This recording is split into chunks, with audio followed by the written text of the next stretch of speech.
चौथी कहानी हम सुनेंगे अभिमन्यु और सुभद्रा की। इस कहानी को भी आप सब बहुत अच्छी तरीके से जानते हैं और अभी तो महाभारत भी आ रहा है, तो बहुत जल्दी इस कहानी को हम देखने भी वाले हैं।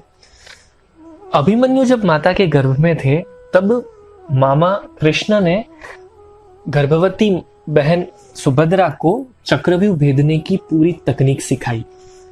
और जब 7वें कोठे की बात आई, 7वां कोठा जब डिस्कस कर रहे थे कृष्ण भगवान, तब सुभद्रा जी सो जाते हैं। और जब सुभद्रा जी सो जाते हैं, इसका परिणाम ये आता है कि 7वें कोठे को भेदने का रहस्य अभिमन्यु सीख नहीं पाता। और जब महाभारत का युद्ध होता है, तब युद्ध के दौरान करोड़ों वीर सैनिकों के बीच में, योद्धाओं के बीच में गिने चुने 5-6 लोगों को ही केवल अभी ये चक्रव्यूह का कोठा भेदना आता था, जिसमें कृष्ण भगवान, अर्जुन, द्रोणाचार्य, भीष्म पितामह जैसे शूरवीरों का समावेश होता था। इन सबके बीच में केवल 16 वर्ष का एक युवान अभिमन्यु ही था जो इस चक्रव्यूह को भेदना जानता था।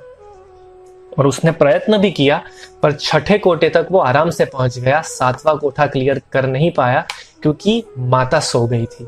इसलिए कहा जाता है कि गर्भावस्था के दरमियान माता का जागरूक रहना अनिवार्य है। पर यहाँ एक बहुत बड़ा आश्चर्यचकित करने वाला प्रश्न हमारे सामने है। कृष्ण भगवान को ऐसी क्या जरूरत आन पड़ी कि उन्होंने अभिमन्यु के जन्म लेने की प्रतीक्षा नहीं की और गर्भ में ही इतनी बड़ी स्ट्रेटेजिक प्लानिंग, युद्ध नीति सिखा डाली। हम तो ये जानते हैं ना कि बच्चा 5 वर्ष का हो, उसके बाद उसे स्कूल में भेजना चाहिए या पढ़ाई करवानी चाहिए।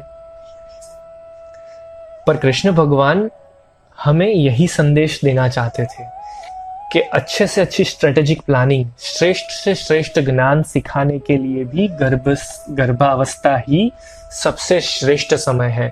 इसीलिए कृष्ण भगवान ने हमें ये संदेश दिया, 5वां गुण सिखाते हुए, 5वां फायदा समझाते हुए कि स्ट्रेटेजिक प्लानिंग या युद्ध नीति जैसी जटिल से जटिल बातें भी गर्भावस्था में माता पिता चाहें तो बच्चे को सिखा सकते हैं।